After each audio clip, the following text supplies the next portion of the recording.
My name's Steve Irwin. I'm your host and moderator. This is Prescott Gallery of Homes. Today we're going to highlight Haisley Homestead in Hidden Valley Ranch. Our guest speakers are going to be Terri Atkins and Simon Fort. They're real estate professionals with ERA Real Estate Professionals here in beautiful downtown Prescott. Hi, I'm Simon Fort with ERA Real Estate Professionals here in Prescott, Arizona. And this is my co-host. Hi, and I'm Terri Atkins with ERA Real Estate Professionals. I've been a full-time realtor right here in Prescott for 17 years. We went out to Hidden Valley Ranch and we viewed, how many? Three different... Three houses in Hidden Valley Ranch. Three houses in Hidden Valley Ranch. The first one was at 265 Long Branch East. This is a 4,712 square foot home, 2-story, and it has some amazing views. The views, well, they were the best part, I have to say it. The views, if you want a house with views, this is the one. Yeah, windows all the way, you can see all the way down into the city of Prescott, out to Granite Mountain, Thumb Butte. It was just gorgeous. One of the other things I noticed is if you come in the front door on the top level, if you had a bad day, there's a bar right inside the door. So you can go ahead and grab your favorite beverage and kind of relax into the day. Then if you go to the right, it goes straight into the master bedroom area, yes. Correct? Yes.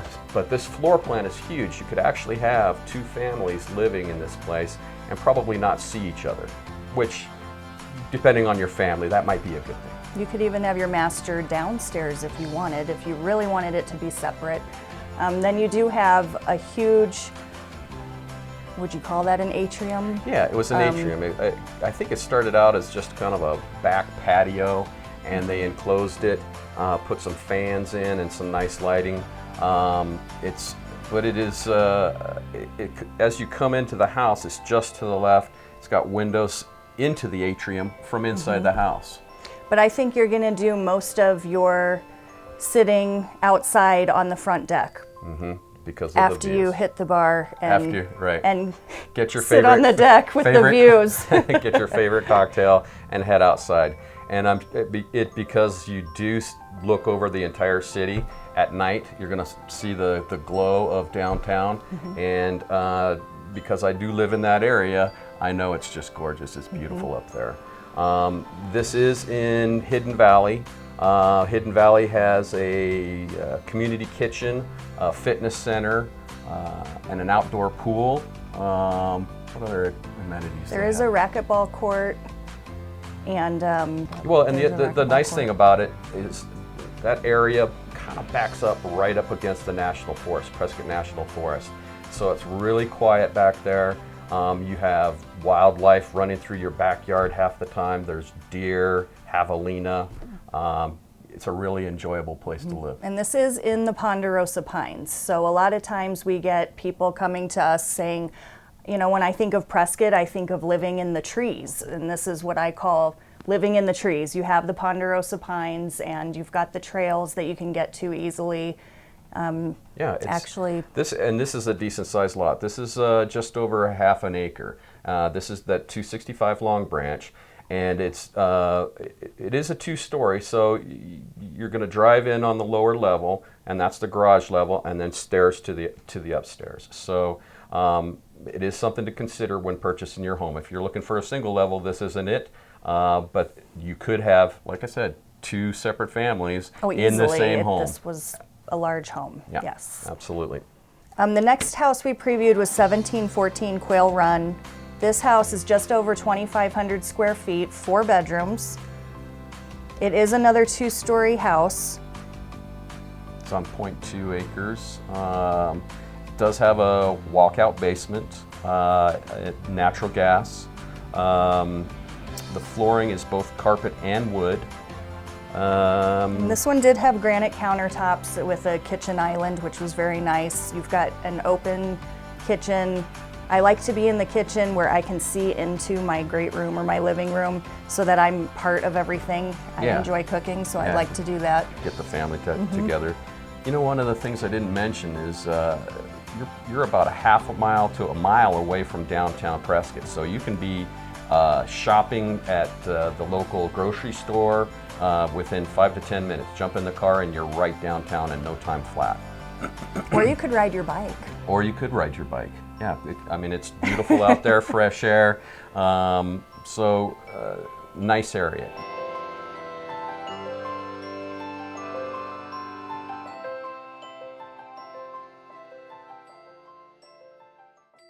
This next property is at 1545 Valley Ranch Circle, also a Hidden Valley. This is 2,618 square feet.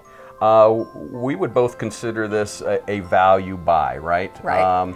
It does have a shared drive. Some of the fixtures inside the home probably need upgrading. The floors probably need some upgrading as well.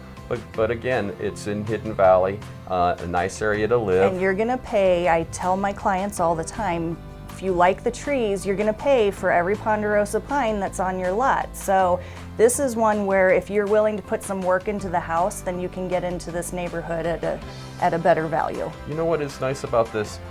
Really nice about this is it is single level living. I mean, you don't That's have true. to go downstairs. If you're looking for something on one level, you drive in, you take your groceries right inside the door, and there you are. You don't have to take them up and down the stairs, which is really attractive for a lot of people.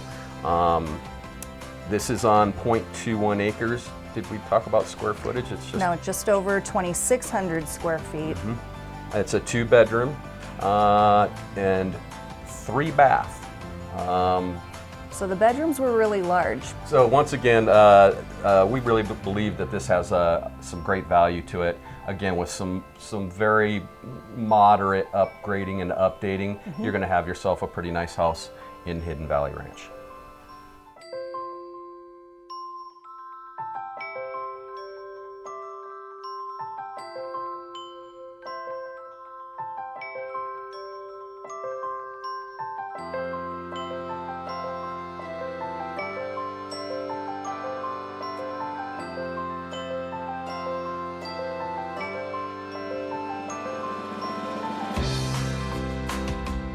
The next house that we previewed was 1151 Deer Run Road, also in Hidden Valley Ranch. This one is just over 2,800 square feet. It's 2 stories. And again, I think we're noticing a lot of these houses are 2 stories, but with that, you are getting the views. If sometimes that's necessary. So from the back deck on this house, we're getting some nice views. This one is 4 bedrooms and 3 bathrooms. And again, I feel like this one with some proper updating, this is actually, I'll call this one the super value. Yeah, I think so too. I think, again, but this is 2-story. The nice thing about this one is you do drive into the garage and you can live on the upstairs level. Right. There could be separate living downstairs. There's a stairway kind of just, if you take a look at the home and come in the door, there's a fireplace in there. You're looking out into the forest.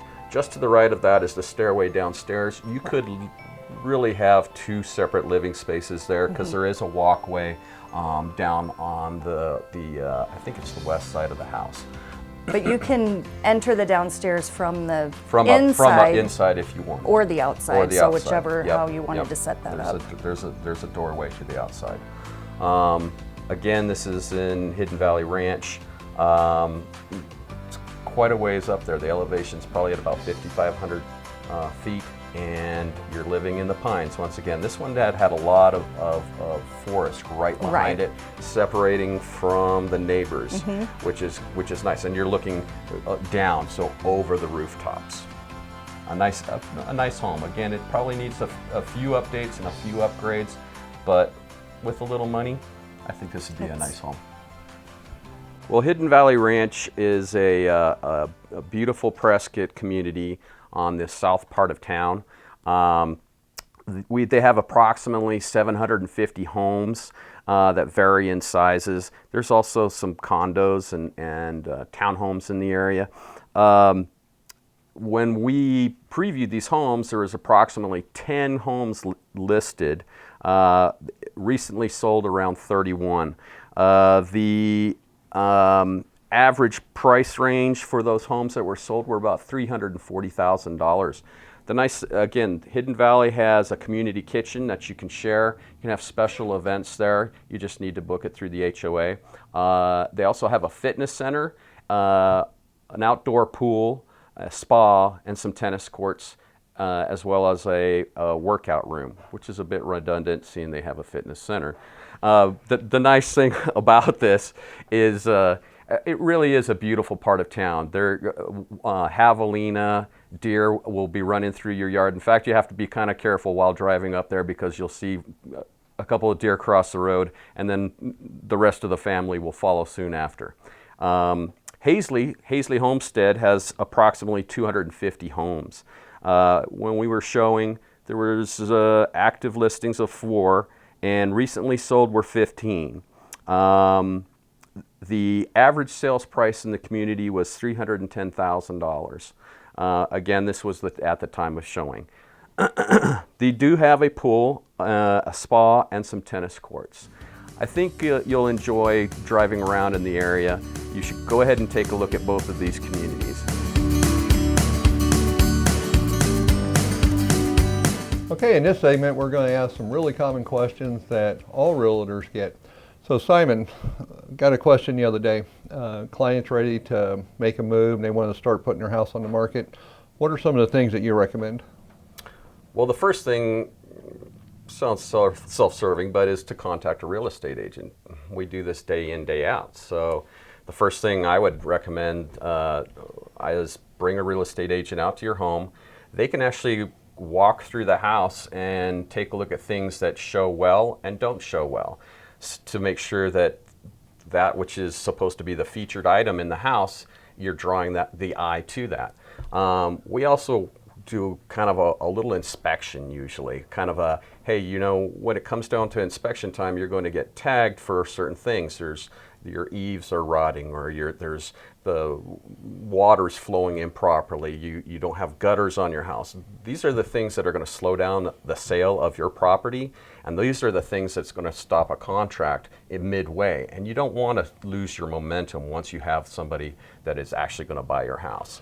So what about items, like I've been to a lot of houses that people lived in for like 20, 30 years. Mm-hmm. You go in the house and you're really kind of cutting paths through the house because it's crowded. Right.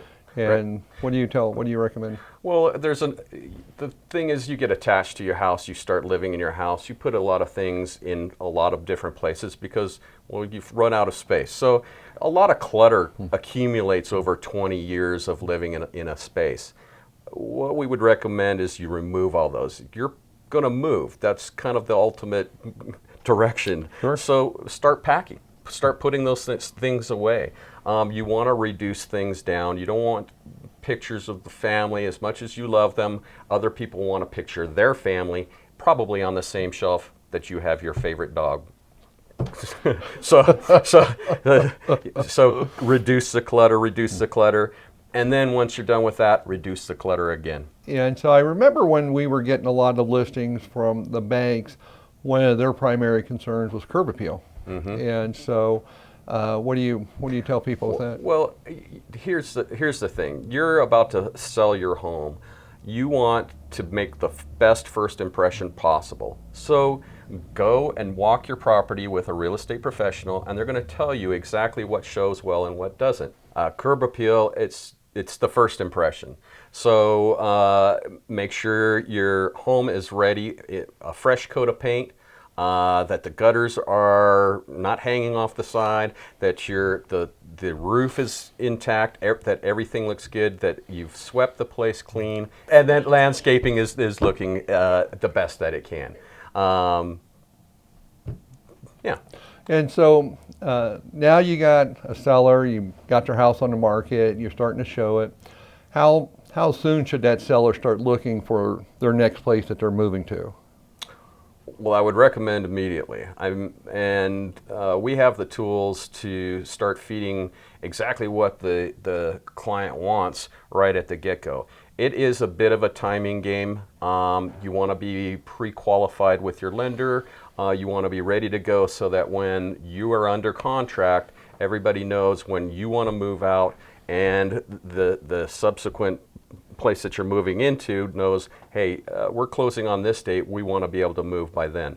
So it's a timing game, and you got to be ahead of it the whole entire time. But the first steps are get yourself a lender and find out what kind of homes are on the market and where you're going to go. And so if someone's moving out of the area, do you have a network of other agents that you use? Absolutely, absolutely. We can contact real estate professionals throughout the United States. So if you're going to move, we know people in markets that'll do the best job for you. So we'll give a referral, get the name out there, give you somebody that we trust, and you can start doing your pre-purchase routine. Excellent. All right. Thank you. Thanks, Simon. Thank you, Steve. So, hey, Terry, we got some questions from the audience, and one of them that keeps coming up more often is the effectiveness of open houses. Okay, that's one that I like. So as part of my marketing plan, when I list and sell homes, I do not do open houses. This is my personal preference, but when I explain this to my sellers, they understand. The biggest reason is that an open house is really for the realtor to find buyers that don't want the house that you're having an open house on. It's not an effective way to sell the house, to sell that house. People, you're going to get the neighbors coming through. You're going to get people who are visiting, tourists, who say, open house, let's just check this out. And you're going to have all these people without a realtor. They're not qualified. They're, for lack of a better term, looky-loos. And here they are walking through your house. And there, a lot of times, if you have a lot of people, you can't really escort them through the house. Right. So, right. Even if you had 2 realtors there, you can end up with, 10 people walking through the house. It's not safe. It's not effective. And in my 17 years, I haven't sold a house sitting at an open house just waiting for somebody to show up. In my opinion, if a buyer is serious, they're going to be pre-qualified. They're going to show up with their realtor or call me. And then we'll go through the house. But you just don't want random people walking through your house all the time. I've never understood the appeal of that. Why somebody does it. Right. So let's say that you're listing, because your listings tend to sell faster than most. Now your buyer wants to get pre-qualified and start looking for the house that they're going to move into. How important is that? And when should they do that? They should do that first. A lot of buyers want to go look at houses first. And my answer is, let's get you pre-qualified first. And there's reasons for that. It's a gauge for me, because if you're qualified for a certain amount and we're looking too far under or too far over, we're just going to go in circles. So if you get pre-qualified first, I know what I'm looking for you. I will find it for you. And also we need to know the terms. Are you qualified for a conventional loan, an FHA loan, a VA loan? That all makes a difference for what you're looking at. Sure. Now, you got your buyer, he's pre-qualified, and maybe he wants to go and check out a new subdivision. What are some of the rules with that? They need to go, so if it's my buyer, I always tell them, do not go to any new construction without me. The builders, most builders here, no, all the builders here, require that the first time you go, you be with your agent. And that's fine, because you need representation. The people who work for the builder are great people. They know their job, but they work for the builder. So the very first time you go, you want to have me with you. And then, but after that, it's not like I would never go back. So I'm still going to go back and walk you through the process with the builder. So those salespeople that work in those subdivision offices, they don't represent the buyer. Not at all. Not at all. They work for the builder. And a lot of people think that they can't have their own representation, and they can. And it costs you nothing. But they're really nice. They make you feel real comfortable. They, the impression is they are working for you. Right. But they're not. But they're not. They're not. Because if there's a hiccup, you need somebody who's going to be on your side and go and fight to get things done. Maybe you're closing late. Actually, I had one where the carpet was wrong. Right. Well, the answer I got was, we'll get it fixed. So the answer they got from, that's the answer from the builder. The builder. Sure. So representing my buyer, the answer they got from me is, we're not closing escrow until my client gets the carpet that they ordered. So you made them fix it? Yes. Absolutely. All right, well, very good. When they do enter into a new build contract, I know it's many months, sometimes 6, 7, 8 months, depending on the weather. And if a client lives out of town, how do they know that their property is on track to be completed? Right. On the same time? Well, and again, this is a service that I provide. I don't know if everybody does this, but I'm always going and checking on the property. I'll do a weekly check. I mean, the paperwork is always there and I'm on top of, but as far as watching it, I go and take pictures, and if they're going to be out of town, they get weekly pictures watching the house go up, and Wow. people just love that. That's great. Excellent. Well, thanks for answering a couple of questions, Terri. We appreciate your coming in today. Thank you. Thank you for watching Prescott Gallery of Homes. I'm Terri Atkins. I'm Simon Fort. And I'm Steve Irwin. Thank you and have a great day.